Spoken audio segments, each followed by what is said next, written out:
Doctor Gopal Singh, पूर्व medical officer प्राथमिक स्वास्थ्य केंद्र सैयद राजा, चंदौली, डायबिटीज पर चर्चा करते हुए बताते हैं कि यह रोग एक प्रमुख स्वास्थ्य समस्या बन चुका है। डॉक्टर सिंह ने कहा कि डायबिटीज का मुख्य कारण अनियमित जीवनशैली, अनहेल्दी खानपान और शारीरिक गतिविधियों की कमी है। उन्होंने जोर देकर कहा कि नियमित व्यायाम, संतुलित आहार और समय समय पर स्वास्थ्य जांच कराना अत्यंत महत्वपूर्ण है। उन्होंने बताया कि डायबिटीज के लक्षणों में अत्यधिक प्यास लगना, बार बार पेशाब आना, अत्यधिक थकान और वजन घटना शामिल हैं।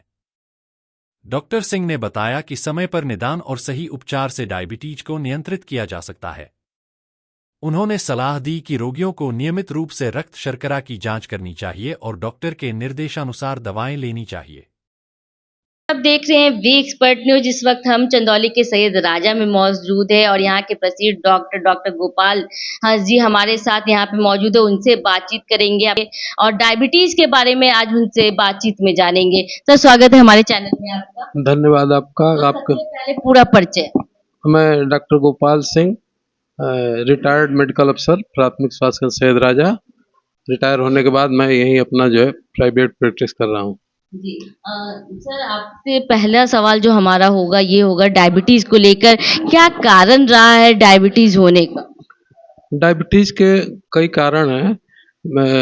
पहले तो ये है कि कुछ लोगों को डायबिटीज जेनेटिक भी होती है, उनके माता पिता को है, माता पिता को नहीं है, उनके नाना नानी को रहा हो, उनकी वजह से भी आ जाता है। दूसरा है कि आजकल शारीरिक श्रम लोग कम कर दिए हैं, खाने पीने में परहेज कम कर दिए हैं, ज़्यादा fast food, junk food, sugar की मात्रा ज़्यादा, तो इस वजह से भी जो है शारीरिक श्रम कम होने से पूरा यूटिलाइज नहीं हो पाता। जितना खाते हैं वो लोग शुगर, जितना कार्बोहाइड्रेट, उसका यूटिलाइज नहीं हो पाता, तो इस वजह से डायबिटीज़ की संख्या बढ़ती जा रही है।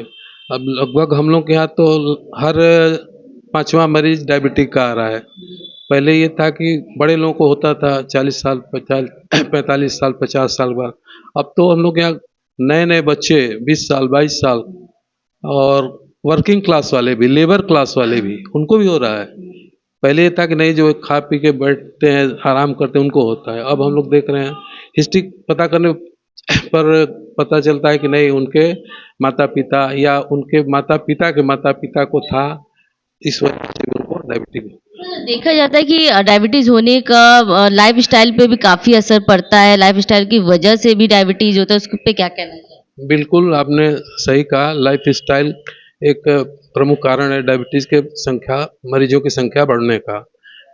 लाइफ स्टाइल में थोड़ी सी अगर चेंज कर दिया जाए, सुबह मॉर्निंग वॉक किया जाए और खाने पीने में थोड़ा सा परहेज किया जाए, शुगर और ये तली भुनी चीज़ें, चावल, आलू, इनकी मात्रा अगर मरीज कम कर दें और परिश्रम थोड़ा सा योगा, मेडिटेशन करने लगे तो ऑटोमेटिक डायबिटीज का लेवल कम हो जाता है, दवाएं कम खानी पड़ेगी और स्वास्थ्य भी उनका ठीक रहेगा। सर, काफी देखा जाता है जब लोग सुनते हैं कि डायबिटीज हुआ है उन्हें, तो कुछ लोग घबरा भी जाते हैं, उनके लिए क्या कुछ कहेंगे? नहीं, ये डायबिटीज ऐसा रोग नहीं है कि घबराने से इनको जो है कोई दिक्कत होगी।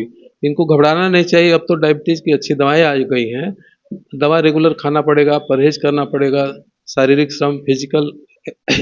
बिल्कुल बिल्कुल आपने सही कहा। एक स्ट्रेस से डायबिटीज, ब्लड प्रेशर बढ़ेगा, उससे डायबिटीज भी बढ़ता है। कई मरीजों को हम देखते हैं कि डाइट भी ठीक ठाक ले रहे हैं, परहेज से ले रहे हैं, शारीरिक श्रम भी कर रहे हैं, लेकिन स्ट्रेस उनके ऊपर कोई आ गया अचानक या लगातार स्ट्रेस में रह रहे हैं तो उसका शुगर लेवल बढ़ जाता है। युवाओं में भी देखा जा रहा है कि इधर भी जो डायबिटीज की परसेंटेज वो ज्यादा बढ़ गए, क्या कारण? युवाओं में एक तो ये खान पान में वो लोग परहेज नहीं कर रहे हैं, ज़्यादा फास्ट फूड, जंक फूड खा रहे हैं, शारीरिक श्रम नहीं कर रहे हैं और रात को बहुत देर तक जागना, टीवी देखना, मोबाइल देखना, सुबह ज़्यादा देर तक सोना, इस वजह से भी उनमें ज़्यादा ये डायबिटीज़ की संख्या बढ़ रही है मरीजों की। सर, अगर आपके पास के पेशेंट जो आते हैं वो अधिकतर क्या बीमारियां लेकर आते हैं? अब इस समय तो सीजनल बीमारियां ज़्यादा आ रही हैं, वायरल फीवर है, लूज मोशन डायरिया है, टाइफाइड फीवर है, इसी के मरीज ज़्यादा आ रहे हैं। तो इन बीमारियों से बचने के लिए क्या कुछ उपाय? इन लोगों इस बीमारियों से बचने के लिए एक तो ताज़ा खाना खाएं लोग, पानी जहाँ स्वच्छ मिले वही पिएं। अगर कहीं कुएं का पानी पी रहे हैं या पुराने हैंडपंप का पानी पी रहे हैं तो उसको उबाल के पिएं। ताज़ा खाना खाएं, हरी पत्ती, साग ये बिल्कुल न खाएं। अगर बहुत ज़रूरी हो तो उसको गर्म पानी में धो लें पहले, तब पका के खाएं। बासी खाना या बहुत ठंडा खाना, फ्रिज में रखा हुआ खाना का प्रयोग न करें। सर, आप काफ़ी समय से इस लाइन में हैं और आपने अपना योगदान भी कई जगह पर दिया हुआ है। क्या कुछ संदेश देना चाहेंगे लोगों को कि वो बीमारियों से बचें? सबसे पहले तो अपना लोग दिनचर्या, लाइफ़स्टाइल चेंज करें। जल्दी सोएं, जल्दी जगें, रात को 10 बजे तक सो जाएं, सुबह 5 बजे सूर्योदय से पहले जग जाएं। थोड़ा शारीरिक श्रम, नहीं अगर कहीं जा सकते हैं तो अपने, जैसे महिलाएं हैं बाहर निकलने में उनको संकोच है, नहीं जा सकती, तो अपने छत पर ही, घर में ही, आंगन में ही कम से कम जो है आधा घंटा 45 मिनट टहलें। और खाने पीने में विशेष ध्यान रखें। आजकल बरसात का मौसम है, तमाम तरह के गंदगी, मक्खियाँ, विषाणु फैलते रहते हैं। बरसात का पानी, उससे बच करके ताज़ा पानी सब अपने अपने बच्चों को, अपने परिवार को पिलावें। यही संदेश रहेगा। अब देखिए बात करें डॉक्टर गोपाल सिंह जी से, साफ तौर पे उन्होंने डायबिटीज़ के बारे में बताया, क्या कारण है डायबिटीज़ होने का और किस तरह से हम डायबिटीज़ का उपाय कर सकते हैं और अपनी जो लाइफ़स्टाइल है उसको चेंज कर सकते हैं। कैमरा पर्सन शुभम के साथ सोनाली पाटवा, वी एक्सपर्ट।